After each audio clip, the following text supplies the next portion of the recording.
الحمد لله كفى وسلام على عباده الذين اصطفى أما بعد. قال الله تبارك وتعالى في القرآن المجيد والفرقان الحميد: أعوذ بالله من الشيطان الرجيم. بسم الله الرحمن الرحيم. شهر رمضان الذي أنزل فيه القرآن. صدق اللہ العظیم. میرے بزرگوں، دوستوں اور عزیز نوجوان بھائیوں، یہ شعبان المعظم کا مہینہ ہے اور رمضان المبارک کی آمد ہے.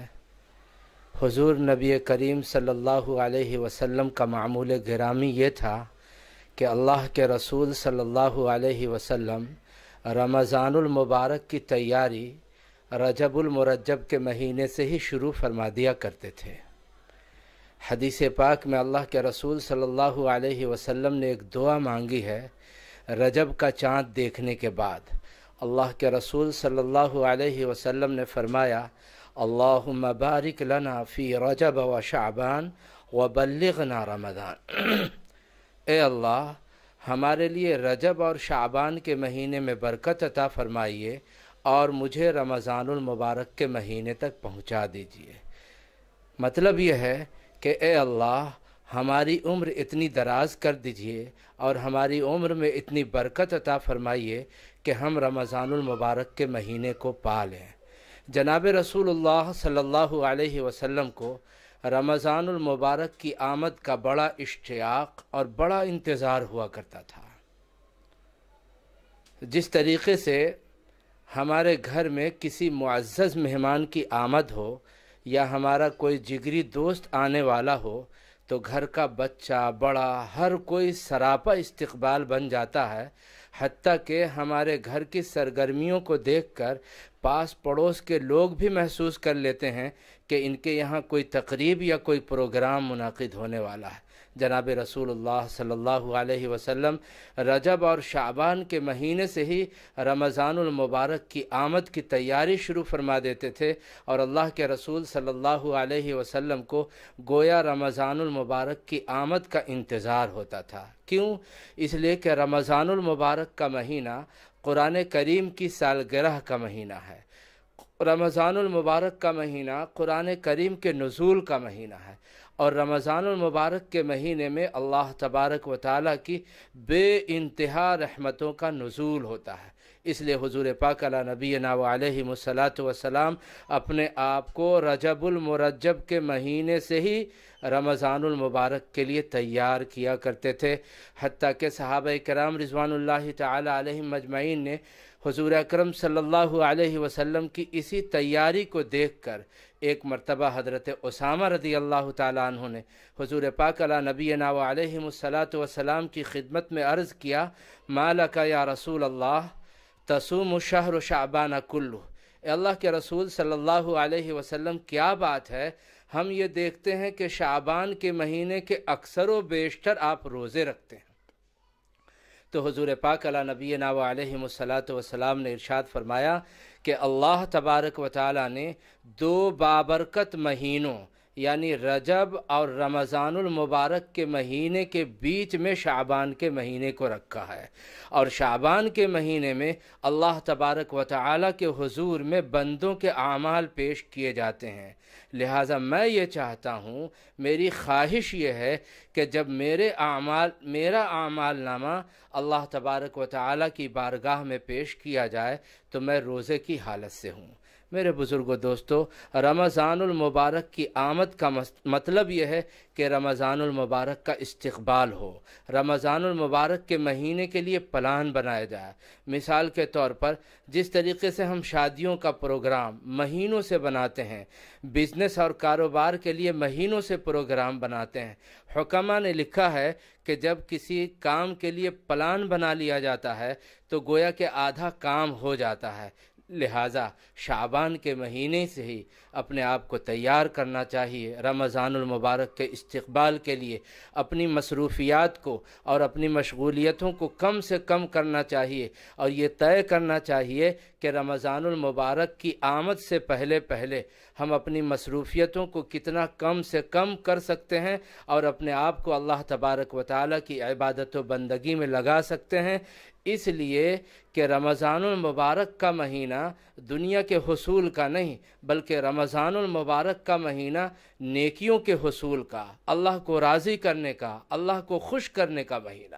حضرات صحابہ کرام رضوان اللہ تعالی علیہم مجمعین کے معمولات ایسے ہی تھے۔ میرے بزرگوں دوستو، یہ شعبان کا مہینہ ہے۔ شعبان کے مہینے میں خاص طور سے ہمیں اپنے آپ کو گناہوں سے بچانے کی اور گناہوں سے پاک کرنے کی کوشش کرنی چاہیے۔ حضرت مولانا شیخ الحدیث حضرت مولانا احمد اللہ صاحب دامت برکاتہم رحمت اللہ علیہ فرمایا کرتے تھے کہ جب کسی دکان یا مکان کا رنگ و روغن کرنا ہوتا ہے تو پہلے رنگ و روغن کو اتار دیا جاتا ہے، اس کے بعد نیا رنگ و روغن قاعدے سے چڑھتا ہے۔ لہٰذا رمضان المبارک کا استقبال اور سچا استقبال یہ ہے کہ ہم ماضی کے گناہوں سے توبہ کریں، رجوع ہوں، اللہ تبارک و تعالیٰ سے اپنے گناہوں کی معافی مانگیں، تاکہ رمضان المبارک میں ہم عبادتیں کریں، قرآن کریم کی تلاوت کا اہتمام کریں اور رمضان المبارک کا رنگ ہماری زندگیوں میں چڑھ جائے۔ میرے بزرگوں اور دوستو، تو رمضان المبارک کی آمد سے پہلے پہلے اس کی تیاری کی جائے، اس کا پروگرام بنایا جائے۔ میرے بزرگوں دوستو، سچی بات یہ ہے کہ ہم انسانوں کو اللہ تبارک و تعالیٰ نے اس دنیا میں اپنی عبادت اور اپنی بندگی کے لیے بھیجا ہے۔ ہم انسان اس دنیا کے اندر رہنے کے لیے نہیں آئے، بلکہ ہم تو یہاں مہمان ہیں۔ چند روزہ قیام ہے ہمارا، اپنی مہلت اور اپنی مدت مکمل کرنے کے بعد ہم اگلے سفر پر روانہ ہونے والے ہیں۔ کامیاب انسان وہ ہے جو اللہ تبارک و تعالیٰ کو راضی کرنے کی کوشش کرے اور اللہ کی رضا جوئی میں اپنے آپ کو لگائے۔ اگر بندے نے اپنے آپ کو اللہ تبارک و تعالیٰ کی عبادت میں لگا کر اللہ کو راضی کر لیا تو اللہ تبارک و تعالیٰ نے اسے ابد الآباد کی اور دونوں جہان کی بشارت دی ہے۔ اللہ تبارک و تعالیٰ فرماتے ہیں فقد فاز فوزا عظیما، گویا کہ اس نے دونوں جہان کی بڑی کامیابی حاصل کر لی۔ میرے بزرگوں دوستو، رمضان المبارک کا مہینہ ایسا مہینہ ہے کہ اس مہینے میں اللہ تبارک و تعالیٰ کی رحمتیں بندوں پر ہر پل برستی ہے اور موسلادھار بارش کی طرح برستی ہے۔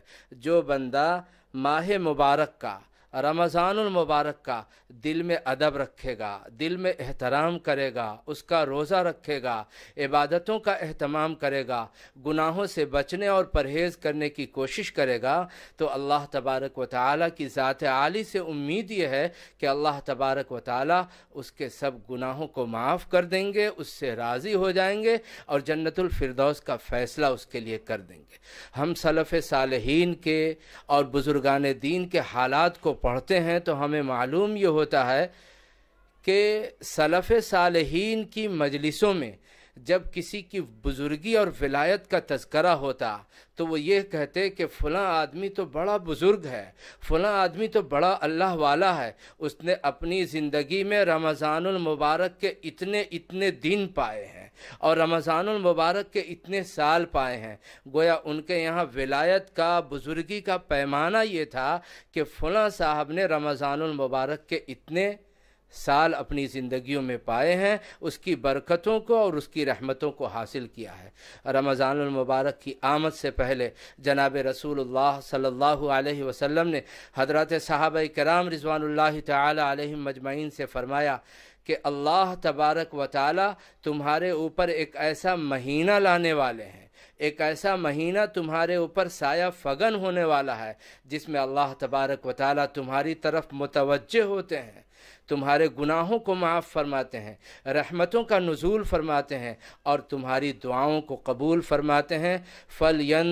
اور اللہ تبارک و تعالیٰ اس مہینے کے اندر تمہارے تنافس کو دیکھنا چاہتے ہیں، لہٰذا اللہ تبارک و تعالیٰ کو نیکی کے اعمال میں ایک دوسرے سے سبقت کر کے دکھاؤ۔ میرے بزرگوں دوستو، دنیاوی امور میں اور دنیاوی معاملات میں ایک دوسرے سے آگے بڑھنے کی کوشش کرنا، کمپٹیشن کرنا، مسابقت کرنا، یہ اللہ تبارک و تعالی اور اس کے رسول صلی اللہ علیہ وسلم کی نگاہوں میں مذموم اور ناپسندیدہ ہے۔ لیکن نیکی کے معاملات میں ایک دوسرے سے آگے بڑھنے کی کوشش کرنا، ایک دوسرے سے سبقت لے جانے کی کوشش کرنا، یہ بہت عزیز ہے اللہ اور اس کے رسول صلی اللہ علیہ وسلم کو، اور یہ بہت پسندیدہ عادت ہے۔ اس لیے حضرات صحابہ کرام رضوان اللہ تعالی علیہم مجمعین نیکیوں کے معاملات میں ایک دوسرے سے آگے بڑھنے کی کوشش کیا کرتے تھے۔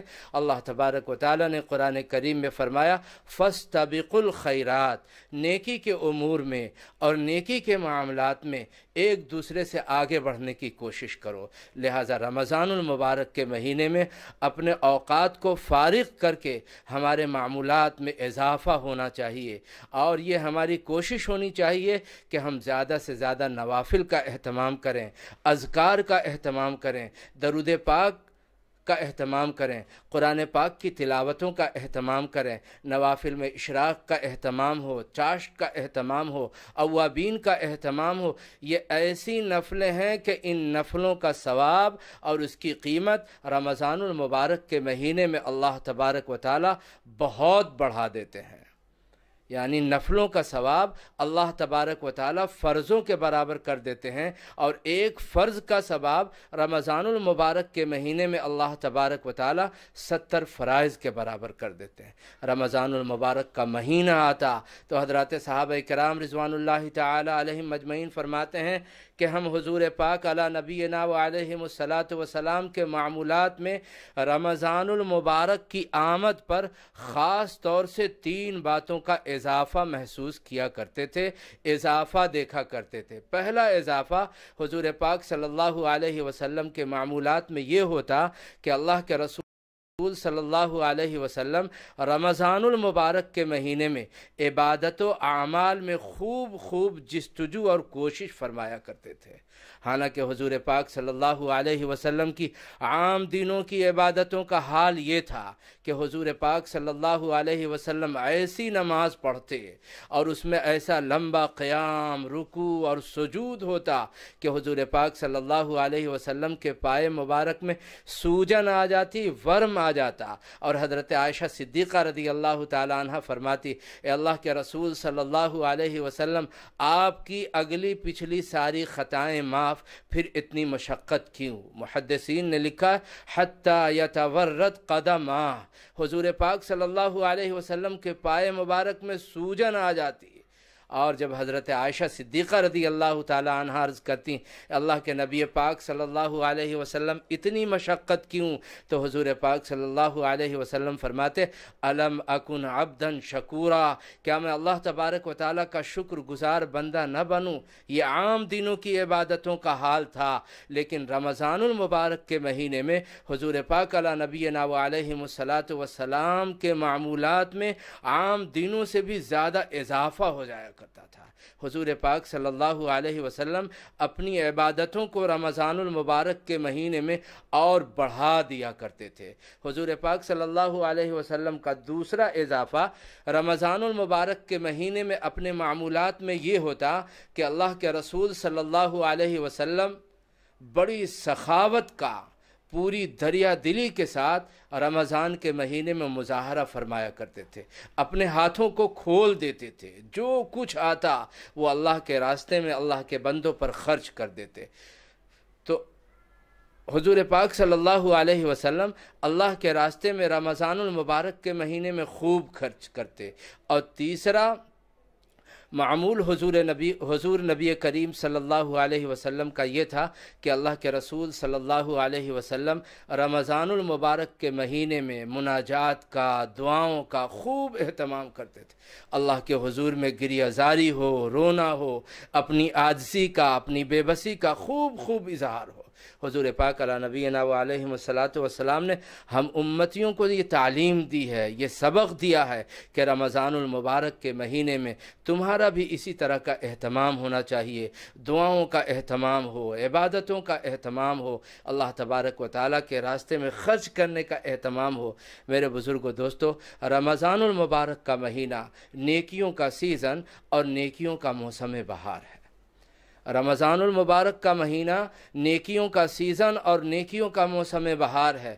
ہم اگر اللہ تبارک و تعالیٰ کی رحمتوں کو، برکتوں کو پانا چاہتے ہیں اور رمضان المبارک کے فیوز و برکات سے مالا مال ہونا چاہتے ہیں تو میرے بزرگوں دوستو، ہمیں رمضان المبارک کا احترام کرنا پڑے گا، رمضان المبارک کے دنوں کا احترام کرنا پڑے گا، حضور پاک علی نبینا و علیہ الصلاۃ والسلام کی سنتوں کا اہتمام کرنا پڑے گا، اپنے آپ کو عبادت و اعمال میں لگانا اور کھپانا پڑے گا، اس لیے کہ رمضان المبارک کا مہینہ ہے ہی اللہ کی عبادت کے لیے۔